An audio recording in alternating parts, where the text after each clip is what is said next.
Welcome, folks. I'm Jabby Kuwait, joined by ACHARA KIRK. What's up? And I have to pee, but we're going to do this anyway. House of the Dragon, Episode 8, Game of Thrones, Connections You Missed, full breakdown, and Easter eggs. Very excited. The last episode from House of the Dragon was very, very exciting, as they all have been. Am I right? That was like for reals, though.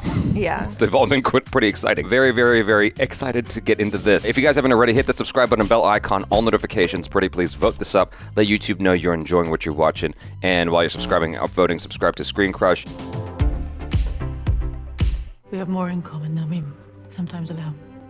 Hey, welcome back to Screen Crush. I'm Ryan Airy, and this is all of the Easter eggs, references, and little things that you might have missed in House of the Dragon, Episode 8. Hey, welcome back. I never left. I was sleeping under the counter. So this episode begins with yet another time jump, this time 6 years, meaning that the show's first season has spanned 21 years, 30 if you count the prologue. Now, we actually have a video coming out tomorrow about this, but I personally feel like this has been a tad rushed. We're introduced to adult Laena in the same episode where she dies. We never get to see the repercussions of Kristen Cole's murder of Joffrey. I guess I just dig this so much that I want to see more of it. Let me know if you think the time jumps have been excessive down in the comments below. It's not excessive, it's just that we don't get to see all of the consequence. Yeah. And that would have been cool to explore a little bit deeper of. It's interesting that he mentions Kristen Cole, because that was literally what you said to me yesterday. We were talking about it, and you were like, whatever happened to him? And like, how did he just get off? But I think it's because we've been enjoying the characters and the story so much that at this point we're just like, dang, I wish there was more. However, with the time jumps that they've chosen for the storytelling, it works. I feel like this could have easily been a 24 episode season and still been compelling. First of all, what are you doing? Oh, nothing. Sorry, just a little bit of crossbreeding. Now, let's talk about this episode. Crossbreeding? I said you what now? So, we pick up 6 years after Aemond lost his eye and Laenor faked his death. In his grief, Corlys Velaryon left his island to fight, once again, in the Stepstones. The Triarchy are the herpes of Westeros, constantly re-emerging no matter how many times you try to wipe them clean. Interesting. Like that U2 album they put on everybody's iPhone. Yeah, you know, I still can't get that thing deleted. In Corlys' absence, his wife Rhaenys has been sitting on his driftwood throne. Now, I don't know if it's actually made from driftwood, but it was a gift from a sorceress named Ursula Upcliffe, who ruled Witch Isle here near the Vale. The throne was supposedly a gift from the god the Merling King, a god associated with the Narrow Sea. Now, because the gift came from a sinister sorceress like Ursula, it may have carried a curse, and this curse may have spelled out the doom for the Velaryon house, a doom that seems to be accelerating in this episode. Corlys has sustained some pretty bad wounds in the fighting, and now he's taken a fever and will soon die. He has his own Daemon-like hot-headed brother, Vaemond, who you'll remember he disagrees with during the battle against the Crab Feeder. Blood or no,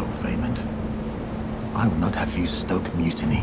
Now, Vaemond wants the Driftwood throne for himself, so his house isn't led by a child who is obviously not even of his own blood relation. It's not like an unreasonable request, but there is more at stake here than the ships of the Sea Snake. Corlys told Jace that he was going to be his heir. It's your birthright, lad. And if these kids are passed over, then that's basically the crown, acknowledging that Rhaenyra's kids are bastards. Yeah. And if the kids aren't trueborn, then it means Rhaenyra isn't fit to be queen. When we hear, But it's not a king who sits the Iron Throne these days, it's a queen. you might think for a moment that Rhaenyra has been crowned during the time jump. No such luck for her, though, as Alicent is now the de facto queen regent, ruling in place of Viserys Targaryen. So she's like Edith Wilson? Who's Edith Wilson? Edith Wilson, man. Woodrow Wilson had a really bad stroke, and then his wife Edith was the only person who was allowed to see him for like months and months. So she basically ran the country during that time. Read a book, dude. I would, but there are no books here. Only movies.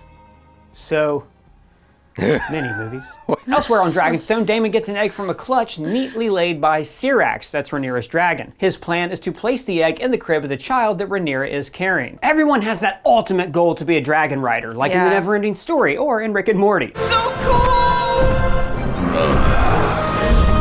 I mean, we already saw Daenerys' dragon slowly level up, but now it's great to see the Targaryens at the zenith of their power, and seeing how the family members imprint onto these dragons. Dracarys Vermax. Baela is one of Daemon's twin daughters that he had with Laena, and she was named after Viserys' father, Baelon. Now that is also the name he gave his infant son, who was the heir for a day in the first episode. Baela has sent Daemon a message from Driftmark. Now she has been staying there with her grandmother, raising her as a ward. Kind of like how the Starks raised Theon Greyjoy, except he was more of a hostage. The message reads, "Father, I write this with news of Uncle Vaemond, who this moment sails to King's Landing. He plans to appeal to His Grace the King on matters of succession, rights, and the sanctity of his blood. He wishes for the Driftwood throne to pass to him, that is his by rights, and that he is the only untainted choice." Elsewhere at Dragonstone, Prince Jacaerys is studying his Valyrian. Killed. Felled. It is a related word. He's retelling how Aegon and his two sister wives traveled from Dragonstone to Blackwater Bay and founded the city of King's Landing. This also mirrors the journey that Rhaenyra and her family will take in this episode as they travel from Dragonstone to King's Landing. To King's Landing, then. So he's having a hard time learning this language, maybe because he's got that strong blood in him, so learning High Valyrian doesn't really come easy to him. Or he could just be dyslexic. Yeah, like Theo Huxtable. Now, he is learning on this huge table. He made a Bill Cosby reference. Is that what made you sneeze? No. The Cosby Show has become like Voldemort. Oh, we don't talk about that anymore. And he made a Huxtable reference. I'm like, oh, okay, got a little uncomfortable in here. It's fine. I did think about that though as I was watching the show. Because of the difficulty that he was having with High Valyrian, I did wonder if maybe that was some sort of thing that they're feeding to the audience of like, see, this is another example of how he's not really a Targaryen. But then again, if you think about it, he's half his mom. He's half his mom. Even his cousins or uncles, they're also part Targaryen. It's not like Alicent is this pure Valyrian blood. Right. You know, she's Westerosi. Now, he is learning on this huge table. Now, this might be the same table that's a map of Westeros that we've seen in Game of Thrones before. That's the table where Aegon planned his conquest of Westeros, and then Stannis used it in the War of the Five Kings, and then finally Daenerys used it here. Shall we begin? Now, in the book, this is called the Painted Table, and it's 50 feet long. So the show is already taking liberties with where the table sits and its size. So a lot of people have been saying there's no one to root for on this show, but you gotta respect this kid's work ethic. No, I want to keep going. The next part of the story is Aegon ordering the trees to be felled. Aegon ordered that the tree should be killed. This is because when he arrived in Westeros, there was only a fishing village where he landed, and he ordered a great wall or palisade to be built on the highest of the three hills that eventually became King's Landing. So most of the first chunk of the episode is all catch-up as we learn that Daemon and Rhaenyra are married and that Rhaenys blames them for the death of her son. Rhaenyra no longer even resides in King's Landing because she got tired of Alicent's drama, and instead she lives in her ancestral home of Dragonstone. And now Daemon and Rhaenyra have a son, Aegon. But wait, Alicent named her son Aegon. Yes, and in the book, this also pisses off Alicent because she sees this as Rhaenyra's Aegon stepping on the toes of her Aegon, who remember she thinks should be next in line to the Iron Throne. This is gonna get so confusing at some point. Oh my god. Why do writers do this? I know, and it's not even like you can go Aegon Targaryen. They are both Targaryens. I still get confused between Sauron and Saruman. That's old. You got Aemond, you got Aegon, and Aegon, and Aegon. So there's like three of them, right? Aegon, who was the first conqueror. But still, he's referenced. What was the name of the baby that lived for a day? That's Balon. Doesn't sound anything like Aegon. You know, they like their names. It's like a real honor to be given the name of a family member. Everybody should just be named Jim or Smurf. The family returns to King's Landing for the first time in years, where they are given a pretty piss-poor welcome, much like the disc that Corlys showed Viserys, a kind of high society Westerosi way of disrespecting nobility. Then we go to Alicent presiding over the small council, and the shot begins on the seven-pointed star of the seven gods of Westeros. As Daemon points out, Alicent is slowly replacing Targaryen banners with more iconography from the church. The removal of Targaryen heraldry and the installation in its stead of various statues and stars. Alicent making this change is significant for a number of reasons. For one, when Aegon conquered the Seven Kingdoms, he had to spend a lot of time courting the church because they did not approve of him having two wives, especially since his two wives were his sisters. The church did eventually approve of the Targaryens' incest because they ruled that the Targaryens were more than just mortals, so they had to keep their bloodline pure. Anyways, the Targaryen family has always had an uneasy relationship with the faith. Alicent has become even more closely aligned with the faith because it helps present her family as the pious alternative to the sinful Rhaenyra, who is raising bastards to be heirs to the Iron Throne. Alicent is even wearing the Faith of the Seven Star around her neck. Now, I love this detail because it shows how, if she ever needed to rally support, she would be courting the allegiance of the church, which makes sense because her house, the Hightowers, are located in Old Town, where the Church of the Seven is also headquartered. Careful though, Alicent, because we've seen what happens when a queen tries to use the church as a political tool. Shame! Shame! Shame! Alicent is still wearing green, the color the Hightowers wear when they call their banners, and notice that Rhaenyra is wearing black. Now, their confrontation at court was often referred to as the Greens versus the Blacks. So Daemon and Rhaenyra are in King's Landing to make sure that Rhaenyra's son inherits the Driftmark, so they appeal to what's left of Viserys. Yeah, but why does he get to decide? because the Iron Throne breaks all ties except for combat. So the model of Old Valyria is now huge because Viserys has been working on it for decades. But it's telling that while this model is strong and sprawling, Viserys' own body is weak and shrinking. Yeah. He was always a ruler who pined for the days of old rather than working to make sure his ties were strong in his own kingdom in the present day. And it is crazy how some characters, like Matt Smith, have aged like Bilbo. Yeah. Yeah. Whereas Viserys looks like he found the One Ring and he's forgetting the taste of bread. I was thinking about that with a lot of these characters. It's also interesting that Viserys is now wearing frilly, bright clothing and what looks like a woman's blouse, and he's being forced to stay in bed. It's almost like he's being forced into the traditional role of Westerosi women, who are treated as brood sows for royal seed. He can serve the realm best from his bed. So this whole scene reminded me of Alicent in bed with Viserys, as she had to let him do his duty with no regard for her own pleasure. Alicent, meanwhile, is hearing a story from one of the handmaids about how her son Aegon. I really do think that Alicent feels bad for this girl, but that she's more angry with her son. But see, like Cersei, she's willing to accept her son's horrible actions because she loves her kids. You are my darling boy, and the world will be exactly as you want it to be. You love your children.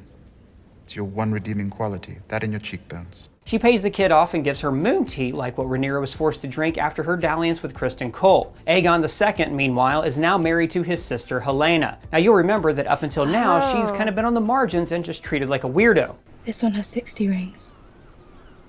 And 2 pairs of legs on each. That's 240. I can relate. But Helena seems to have a gift of prophecy. She's always muttering weird stuff. Yeah. Weaving dragons of thread. And this statement very much came true when she predicted that Aemond was going to lose his eye. You will have a dragon one day. He'll have to close an eye. Now look, I've held off on pointing these things out because I don't want to spoil anything that happens in the book. But she does appear to have a gift to tell the future, which also many Targaryens seem to have. Aegon foresaw the Long Night, and that one of his heirs would unite the Seven Kingdoms to fight off the zombie apocalypse. And that heir turned out to be Aegon V, aka Jon Snow. And in the House of the Undying, Daenerys also had visions of the Iron Throne covered in snow. And in the books, Jon also had a couple of prophetic dreams himself. So the boys return to the fighting yard where they were trained, and at first their memories are warm and nostalgic. Smaller than I remember. It looks exactly the same. But then we see just how much Aemond has grown, as he can now stand toe-to-toe with the seemingly immortal Criston Cole. Seeing Aemond fighting in the yard probably brings up a lot of trauma about how the older boys bullied them, and of course the fight where Aemond lost an eye. In the original Game of Thrones, we kept hearing this phrase. They say every time a Targaryen is born, the gods toss a coin and the world holds its breath. And this is pretty true, all the way back to Aegon's conquest. There's always a nice Targaryen and a cruel one. Aemond is one of the cruel ones, although Daemon seems to have matured quite a bit, so maybe you can grow out of that phase. I don't know about that. He's still frightening. He chopped dude's head off without hesitation. Yeah, he's unpredictable. He's a wild card. He is, but yeah, I think maybe he has kind of matured a little bit. If the coin is tossed, Daemon is landing like that. In the middle, yeah. You know, he's pretty messed up, but he also seems to have his loyalties. Much like his brother, he is all about family. The knights escorting him are not wearing the sigil of House Targaryen. They're wearing the symbol of the High Towers, showing just how much control Alicent's family now has of royal court. So then we come to Rhaenyra's low point when she tries to convince Rhaenys, a would-be woman queen herself, to secure her own ascension to the Iron Throne by basically endorsing her children as the heirs of Driftmark. When she says, I loved your son. Now we all know this is true. In fact, Rhaenyra loved him so much that she will honor him by keeping the secret that he is alive, even though if she were to tell Rhaenys, it would actually help her own political ambitions. Yeah. So this is Rhaenyra's low point in the show, and the next scene might end up being the most pivotal in the entire series. She appeals to her father directly to specifically ask if he truly believes in Aegon's prophecy about the Song of Ice and Fire. The Song of Ice and Fire, do you believe it to be true? Now this talk inspires Viserys to pull a Grandpa Joe. I haven't done this in 20 years. 10 seconds later. I thought he was talking about someone else.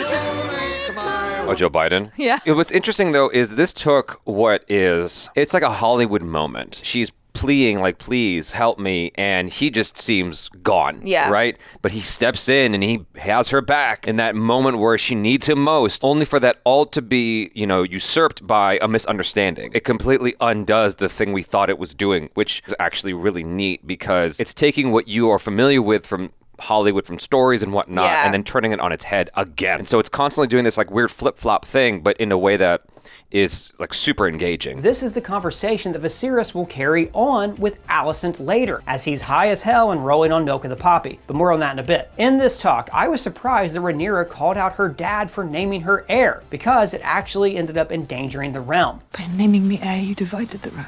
So in the book, which is kind of written from like a point of view of people who weren't there, they don't explain anything about this Song of Ice and Fire prophecy. All we know is that Viserys stood by his daughter and that she fought very hard for the throne. In fact, when you read the book, at times it seems like they're both just being stubborn, and that it would have been way easier to just name Aegon heir. So this addition about a personal Targaryen prophecy that connects to Game of Thrones is what makes this show work so well. We can root for all of these characters because each of them believes that they are acting for the good of the realm and not on behalf of their own lust for power. Something about this meeting sinks into Viserys because he plans for one last dinner with his family. Want us to dine together. And when he asks for this, notice that Otto immediately calls for milk of the poppy. Because he wants to keep the king weak and drugged up so his daughter can keep serving in his place. Then he makes a heroic entrance to sit on the Iron Throne one last time. This is one of the few times when Viserys sits on the throne and doesn't cut himself. Now it's implied that his sickness stems from the many cuts from the throne, like maybe they got infected. See, the reason Aegon wanted a throne of swords was so nobody would sit too comfortably upon it. Because when you get too comfortable, your kingdom becomes like the body of Viserys, a rotting, weak husk. So Viserys does stumble, and we get this sweet moment where Daemon helps him with his crown. It's kind of hard to watch this and not think of this king. I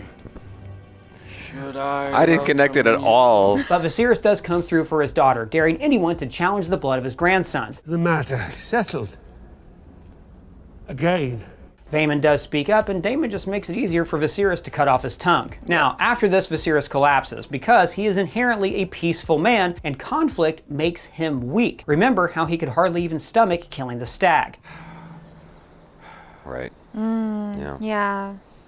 The rancor of his court and kingdom eat away at his soul, as symbolized by how it eats away at his body. Later, Rhaenys is preparing to bury her brother-in-law and says, Stranger has visited me more times than I can count, Grand Maester. So the Stranger is the name that the Westerosi called Death. There was a statue of the Stranger in the Great Sept of Baelor, but it was facing the wall, as is customary, to symbolize that the Stranger won't visit people who are in the company of the Seven. And then, of course, this happens. We go to the family dinner, the moment where the Targaryen dynasty hangs in the balance and is nearly reforged. This scene was a masterclass in dialogue, political manipulation, family relations, friendship, and hatred. The emotion at the table moves in several different clearly defined phases. Alicent, ever pious, begins with a prayer to the Seven, asking them to mend their family, and her prayers are almost answered. May the smith mend the bonds that have been broken for far too long. So then Viserys removes the mask of gold that he wears. Symbolically, this is him removing the trappings of his throne. He is revealing himself not as a monarch, but as a father and a grandfather whose days are numbered. His family listens to him out of love. For all they know, every single word he utters could be his last, and they hang on his every word. Tonight, I wish you to see me as I am, not just a king, but your father, your brother, your husband, your grandsire. This has me wondering if we've messed up by showing that. I'm suddenly stressed that we're gonna get demonetized on our reaction. I thought it was fine. I thought it was fine. He's obviously concerned and doesn't want to get demonetized. That's why he's like. So I got a little bit distracted and missed what he said was he took off the mask, which is like unshackling himself from the trappings of his throne. Yes, exactly. So he's just appealing to his family as a father, as a grandfather, which doesn't work at all. This is always true of humanity. Is the shortest way to put it. You watch something like Charlton Heston's The 10 Commandments, Moses goes up to Mount Sinai? Yeah. I was going to say cyanide. Mount Sinai. He's going there to get the commandments for all the people down there at the bottom of the hill. And then they go and like, hey, we need to make a god. We don't know if Moses is coming back. We got to make a god now. And then they just start making one. It's like, yo, he just left. Yeah, it's human nature. Rotting away from Viserys' face, symbolizing the rot of his kingdom. Now he's basically reduced to like Gus Fring and Two-Face combined. But his outpouring is real, human emotion, and it cuts to the hearts of these two women. Suddenly, matters of succession and thrones don't feel as personal as the feelings of this old man that they both love. Rhaenyra has always wanted to make peace with Alicent, so she toast first. I must admit that no one has stood more loyally by his side than his good wife. And she means every word. Alicent knows her friend and knows that her husband wants to see them at peace before he dies. Hate's a very heavy burden. When you decide to hate a thing or a person, that's a burden that you carry around with you. Hating is hard. So Alicent decides that it's time to let go and forgive. You will make a fine queen.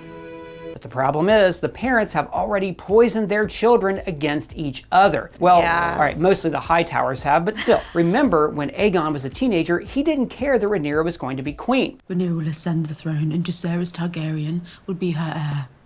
So? But his mother taught him to be mean and cruel. She can move to cut off any challenge to her succession. Then I won't. You are the challenge! You are the challenge, Aegon! Alicent and her allies at court taught Aemon to look down on the boys for being bastards. See, no one is born hating someone. You have to be taught to hate. And hate, especially for young teenage boys, can be very seductive. Hate makes you feel powerful. Aegon tries to dampen the mood by teasing Jace, but this heir to the Iron Throne holds his composure. You can play the gesture if you wish, but hold your tongue before my betrothed. He even hits on Luke's betrothed, Baela. If you ever wish to know what it is to be well satisfied, all you have to do is ask. And look, I just gotta say, in the book, Baela's she's way more like Arya Stark. She keeps her hair short so it doesn't whip in her face when she rides her dragons. She's a tomboy, she loves to fight, and she has a pet monkey. I want to see the pet monkey. Yeah. But Aegon's insults go nowhere when his wife Helena cuts him down to size. It isn't so bad. Mostly he just ignores you. Except sometimes when he's drunk. So Jace, ever classy, dances with Helena as a way to show that he is classier than Aegon and will actually end up being a better husband. So it seems like even the boys can't kill this mood, until Viserys becomes ill and leaves the table. This is a bad omen for how the kingdom will fall apart after his death. Immediately, the party starts to unravel, but it's because of the boys, because their parents have taught them to hate one another. Luke stares at Aemond one eye, and Aemond really feels embarrassment and rage from this. He's reliving the moment when he lost his eye, and he cannot resist getting in an insult. I think, okay, yes, while it was also everything that he just said, I think it was also the significance of the pig being placed right in front of him. And if you remember from that one scene where he was given a pig instead of a dragon, and I think that's why he got triggered. That's why Luke looked at him, and then he got triggered, and then everything escalated. Let us drain our cups to these three strong boys. And the ensuing fight is so tragic because Rhaenyra and Alicent are forgiving each other. They're ready to move past their rivalry. But now Rhaenyra feels like she's got to hurry up and get her sons home, but she promises to return. So he just skipped over the part where the name Strong is linked to their biological dad. Yeah. I didn't know that. Someone pointed it out in the comments, and ACHARA's like, I knew that. And I'm like, well, I didn't, so... Yeah, but that's what I love about the writing as well, because just like he mentioned earlier on, it's all just kind of wordplay, and it is very much what you would probably experience in court. You can't just outright overtly say something. Say something a lot of the time, unless you're Vaemond, and then when you do, your freaking head gets sliced in half. Let me see the children home. I'll return on Dragonback. If the boys hadn't fought, then Rhaenyra would have likely stayed a little longer by her father's side, mending fences with Alicent. The king and I would both like that. See? She missed her friend. Deep down, she's still that sweet girl who reads folktales in the Godswood and chipped away at her own nails. And then we catch up with Mysaria, Daemon's former paramour from earlier in the season. It looks like she's the new mistress of Whispers. And likely she's the person who told Otto about Rhaenyra and Daemon gallivanting through a whorehouse in Fleabottom. Her informant is the chambermaid that Alicent dismissed from her meeting with Larys the Clubfoot a couple episodes ago. Tell you not now. So, if this is true, if Mysaria ends up being the one who ratted on Rhaenyra, then she is one of the most crucial characters in this show. That night with Daemon is what set Alicent against Rhaenyra, because deep down, she was jealous that the princess got to do whatever she wanted. And finally, this entire series turns out to be like a giant episode of Three's Company and hinges on a simple misunderstanding. Viserys is tripping balls on Milk of the Poppy and he mistakes Alicent for his daughter. Kinda creepy. Very creepy. Alicent is also sitting on his side where he doesn't even have an eye, so he can't even see her. And yet, she just assumes that he's addressing her. This is because for years, she has overinflated her own importance at court, running King's Landing in Viserys' place. Viserys thinks that he's answering Rhaenyra's question from earlier. Don't you remember his dream? The Song of Ice. Right, yeah. And fire. He tells her, The prince. Prince Aegon. He met the realm. and Alicent assumes that he means her son, Aegon. In fact, he means Aegon V, Jon Snow. So now, both Alicent and Rhaenyra believe that they are somehow destined to unite the realm against a great evil. Or, at the very least, Alicent believes that this is the will of King Viserys. I mean, think about how well crafted this is. If the dinner had gone just a little differently, if Joffrey hadn't stared at Aemon's missing eye, then he wouldn't have exploded. The fight wouldn't have started, and maybe it would have been Rhaenyra and Alicent putting Viserys to bed together. Instead, a mixture of egos, pride, love, and pity will lead Alicent into thinking that her son is destined for something great. The episode ends with Viserys, who is basically a living skull, gasping deep, deep breaths, and maybe breathing his last breath. And he says, "No more." And let me know what you think about Viserys' final words down in the comments below. And now I challenge you to the death. What? But we're best friends. What? No, dum-dum. I got my own little dragon city, and I want my dragons to fight your dragons. That was cute. He didn't say what the words meant, but I saw in a comment on our video, someone said that it meant my love or my darling. I feel like, and I was surprised he didn't mention it, I feel like this was slightly an homage to Citizen Kane, Rosebud. Maybe it wasn't an homage to Citizen Kane, it just reminded me of Citizen Kane, of when Orson Welles was dying at the beginning of the movie, and he says Rosebud, and then he drops the little snow globe thing. Oh, okay. I haven't watched the film, if he just dropped something out of his hand onto the floor, then it would have been obviously Citizen Kane. We've seen tons of situations where an old guy's dying in bed and says some random thing as his last word. That's very common, but whenever I see that kind of thing, I'm immediately thinking Citizen Kane. That might just be me projecting. I didn't know that reference, so that didn't cross my mind. He says Rosebud, and I think, if I understand correctly, if I remember correctly, you think it's one thing, but it's something else. And I feel like that is a trope that happens a lot in movies, Yeah. or even literature. You Yeah. know, it's like, oh, it's this one thing, and then it's like, oh no, it's actually not. In Citizen Kane, Rosebud symbolizes his childhood innocence. Maybe it's him seeing his long-lost first wife, who was his great love. I just did a Google search for what did Viserys say at the end. My love. My love. Okay, so he's speaking with Emma when he says my love. Okay, gotcha. Okay, there we go. That works. In both instances, the characters are saying something. I'm still on the Citizen Kane thing. In both instances, they're both thinking of something way long back. Right, but also his wife Emma is dead, and so That's true. I mean, if you think about it, the stories that you hear about people passing, They or see their people who have yeah. like had a situation where they technically died but then came back to life, they might have been greeted by someone who they loved who Right. has already crossed over. Yeah, I enjoyed this breakdown and him pointing out yet again all these little nuances that we miss as we just engaged in the drama of the show. Yeah. You know, little symbolism here and there. Like, I love that those little details, like the fact that a knight was wearing The Hightower. the Hightower sigil, and so it's like, oh yeah, I hadn't noticed that, and all of those little things that are kind of telling us that the tides are changing over here. I wonder if some of the things that we thought he was going to point out, he did, but he had to like cut it because of copyright issues. Like because there were what? some weird edits I could hear in his video that almost sounded like it might have been made after the fact once it was already on YouTube. Oh yeah. Yeah, so I think that maybe it was something that he had in there, but he had to take it out because of something, because of some kind of thing that YouTube had to hang up with. That happens sometimes. Like, you think your video's in the clear, you did all the things, you did all your checks,